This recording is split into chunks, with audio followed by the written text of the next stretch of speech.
تو اس سلسلے میں آپ صلی اللہ علیہ وآلہ وسلم نے فرمایا جب بھی لوگ صبح کرتے ہیں 2 فرشتے آسمان سے اترتے ہیں تو ان میں سے ایک کہتا ہے اے اللہ جو تیری راہ میں خرچ کرتا ہے اسے اور عطا فرما، اور دوسرا کہتا ہے اے اللہ جو دینے سے رکتا ہے اس سے تو دیا ہوا بھی چھین لے۔ اب آپ دیکھیں 2 فرشتے مقرر ہوتے ہیں، ایک آتا ہے کس سلسلے میں؟ دینے کے لیے، اور ایک جاتا ہے کس سلسلے میں کہ نہیں بھئی واپس وہ اپنا جو سویا رہتا ہے نماز کے بعد، تو وہ ظاہر صبح فجر کی نماز کے بعد وہ آ کے فوری طور پہ لیٹ جاتا ہے، بے شک اس نے نماز پڑھی لیکن کیا ہے وہ سو گیا، تو وہ اللہ تعالیٰ یا اس نے نماز پڑھی ہی نہیں، وہ سویا ہی رہ گیا اور اٹھا ہی نہیں، تو جو فرشتہ آتا ہے نا وہ دروازے پہ آ کر کہتا ہے یا اللہ وہ تو تیرا بندہ سویا ہوا تھا، میں تو اس کا رزق دینے گیا تھا لیکن وہ نہیں، مطلب ظاہر ہے غافل سویا ہوا، میں اسے کیسے اٹھاتا، تو میں واپس لے آیا ہوں۔ بالکل ایسے ہی، اور کیا آپ چاہتے ہیں کہ اللہ تعالیٰ کی رحمت خاص آپ کو بھی ملے؟ کیوں نہیں چاہتے، ہم لوگ چاہتے ہیں نا۔ تو اس سلسلے میں آپ صلی اللہ علیہ وآلہ وسلم نے فرمایا جو مجھ پر ایک بار درود پڑھے گا اللہ تعالیٰ اس پر اپنی 10 رحمتیں نازل فرمائے گا، سبحان اللہ۔ پھر ہے کیا آپ جنت میں ایک گھر چاہتے ہیں؟ تو آپ صلی اللہ علیہ وآلہ وسلم نے فرمایا جو مسلم بندہ روزانہ محض اللہ کی خاطر 12 رکعتیں نفل سنت موقدہ پڑھے گا اللہ تعالیٰ اس کے لیے جنت میں ایک گھر بنائے گا۔ کیا آپ نے یہ وصیت سنی ہے؟ سیدنا ابو ہریرہ رحمۃ اللہ علیہ اس سلسلے میں فرماتے ہیں کہ مجھے میرے مہمان دوست صلی اللہ علیہ وسلم نے ہر ماہ 3 روزے رکھنے کی، 2 رکعت چاشت نماز پڑھنے کی یعنی نماز نفل، اور سونے سے قبل وتر پڑھنے کی وصیت فرمائی۔ کیا آپ لوگوں نے بھی سنی یہ وصیت؟ اور الحمدللہ آج ہم نے سن لی۔ اچھا، اب یہ سوال و جواب کا بہت پیارا سا سلسلہ، میں نے کہا چلیں کچھ شیئر کرتی چلی جاؤں۔ تو اسی طرح سے کیا آپ چاہتے ہیں کہ مرنے کے بعد بھی آپ کے نیک اعمال کا تسلسل باقی رہے؟ اور یہی نیک اعمال ہیں ہمارے جو ہم سمجھے کوشش کے ساتھ کرنے کی کوشش کر رہے ہوتے ہیں، بھرپور ایفرٹ۔ تو پھر مسجدیں بنوانا، کنویں کھدوانا، اولاد کی نیک تربیت کرنا، علم دین کو پھیلانے کی سعی کرنا، مثلاً اچھی کتابیں چھپوانا، ٹھیک ہے، یہ ہم نے پیچھے بھی پڑھا کہ اچھی کتابیں بھی چھپوائی جا سکتی ہیں، اور اس کے علاوہ انہیں علم دین کو پھیلانے کی کوشش، یعنی اگر آپ آ رہے ہیں تو آپ کہیں گے کہ دوسرا بھی میرے ساتھ ہی چلے، یہ کام کرنا۔ اس کے علاوہ ایسی تمام کچھ ایسی چیزیں ہوتی ہیں جیسے کچھ کارڈز ہوتے ہیں یا کچھ ایسے ہم لوگوں نے ایسے پمفلٹس کیے ہوتے ہیں شائع، تو وہ بھی کیا کرنا ہے، تقسیم کرنا، ٹھیک ہے۔ یہ بھی دیکھیں کیا ہے آپ کے لیے نیکی کے کام ہے، تو ان کے لیے مالی مدد کرنا اپنے اوپر لازم کر لیجئے، کیونکہ یہ سب صدقہ جاریہ ہیں۔ آپ صلی اللہ علیہ وآلہ وسلم نے فرمایا جب آدمی فوت ہو جاتا ہے تو اس کے سارے عمل اس سے کٹ جاتے ہیں سوائے 3 کے، یعنی وہ نہیں کٹتے۔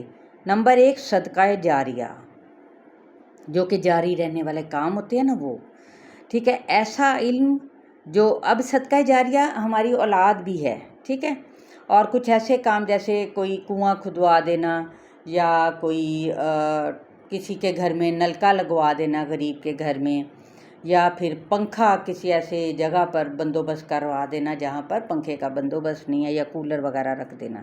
اسی طرح ایسا علم جس سے لوگ فائدہ اٹھائیں، یعنی علم دیکھیں کتنا خاص طور پہ دین کا علم کتنا خوبصورت علم ہوتا ہے کہ آپ اس سے فائدہ اٹھائیں، یعنی خود بھی اٹھاتے ہوئے لوگوں کو بھی اس کو شیئر کرتے جائیں، بلکہ اس میں بخل نہ کریں۔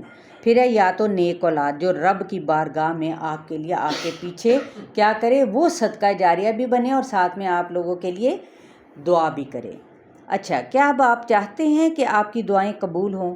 تو آپ صلی اللہ علیہ وآلہ وسلم نے فرمایا کوئی مسلمان جب اپنے غائب بھائی کے لیے دعا کرتا ہے تو فرشتہ اسے یہ کہہ دیتا ہے کہ تیرے لیے بھی وہی کچھ۔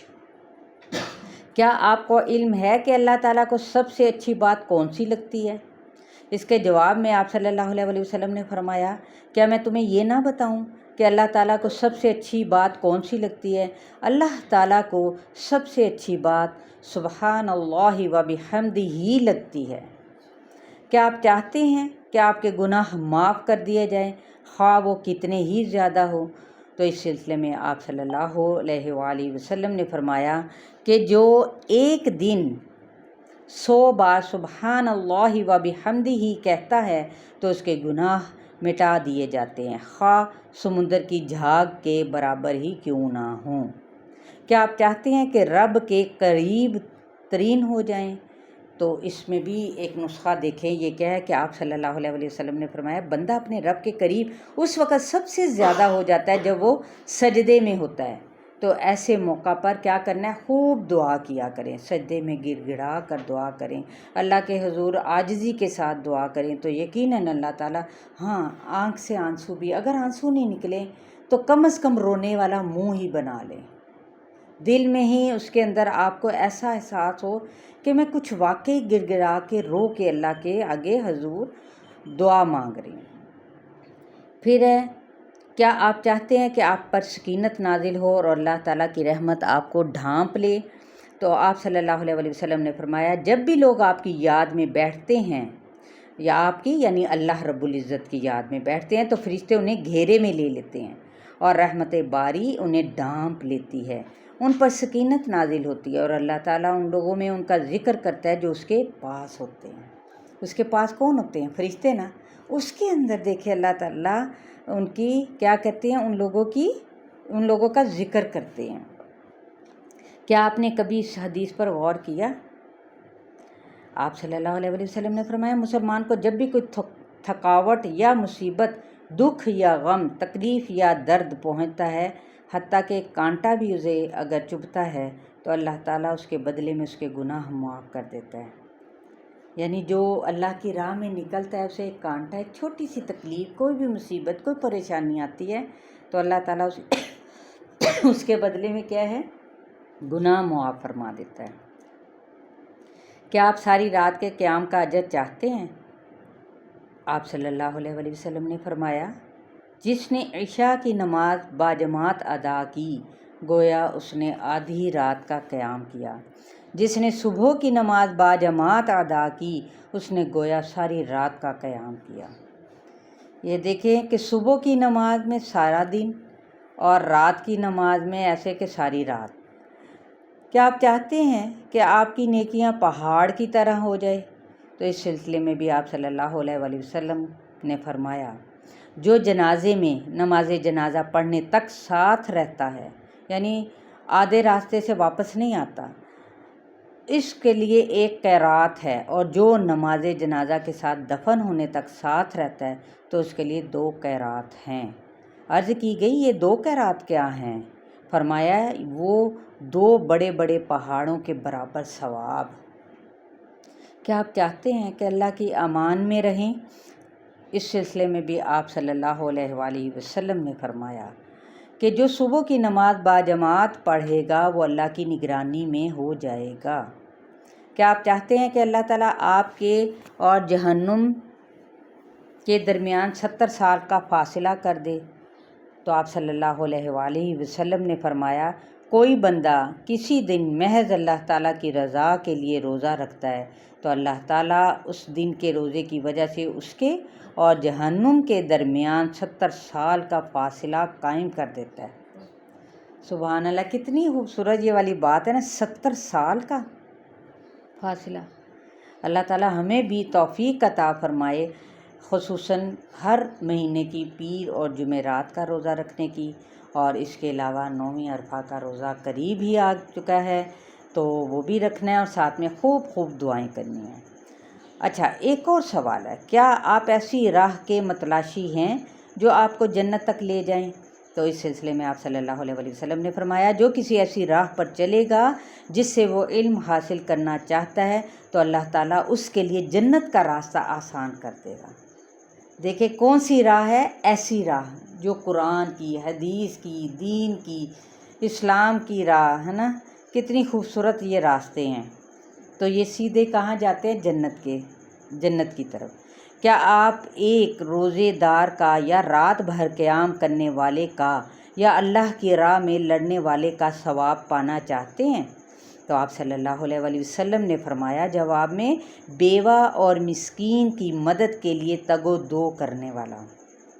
بیوہ عورت ہے اور ساتھ میں مسکین بچے ہیں یا مسکین لوگ ہیں تو ان کی خدمت میں ہر وقت تیار رہنے والا، اس شخص کی مانند ہے جو اللہ کی راہ میں جہاد کر رہا ہو یا جو رات بھر قیام کرتا رہا ہو۔ دیکھیں کتنا آسان طریقہ بتا دیا نا، اگر وہ جہاد پہ نہیں جا سکتا، رات بھر نہیں وہ قیام کر سکتا، بیمار ہے، نہیں اس کے اندر طاقت، تو پھر وہ کیا کرے؟ بیوہ، ہمارے ارد گرد بہت سارے لوگ ہیں، خواتین ہیں بیوہ، اور پھر مسکین لوگ ہیں تو ان کی مدد کر لے، یا پھر ایسے روزے دار کی طرح ہے جس نے کبھی روزہ ہی نہ چھوڑا ہو۔ تو یہ کچھ بہت ہی اہم سوالات تھے جن کے ہم نے احادیث کے مطابق مختصراً جواب دیے، جو آپ صلی اللہ علیہ وآلہ وسلم کے جن کے یعنی احادیث کے مطابق ان کا جواب نکلتا ہے۔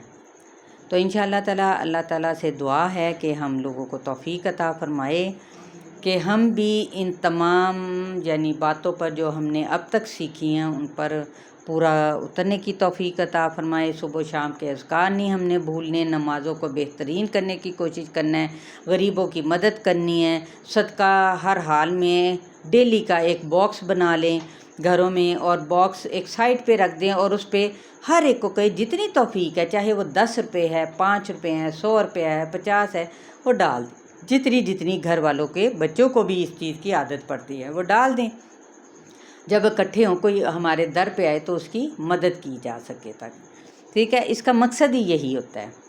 تو اس کے علاوہ ہم نے دعائیں بھی مختلف سیکھی ہیں، وہ ہم نے اپنی نمازوں میں شامل کرنی ہیں، سجدے میں کثرت سے دعائیں ہم نے کرنی ہیں اور عرفہ کے دن بھی کرنی ہیں۔ اللہ تعالیٰ ہم سب کا حامی و مددگار رہے، آمین ثم آمین۔ اور دعاؤں میں ہم سب نے ایک دوسرے کو یاد رکھنا ہے، کبھی بھولنا نہیں ہے۔ چلیے، السلام علیکم ورحمۃ اللہ وبرکاتہ۔ وعلیکم السلام ورحمۃ اللہ وبرکاتہ۔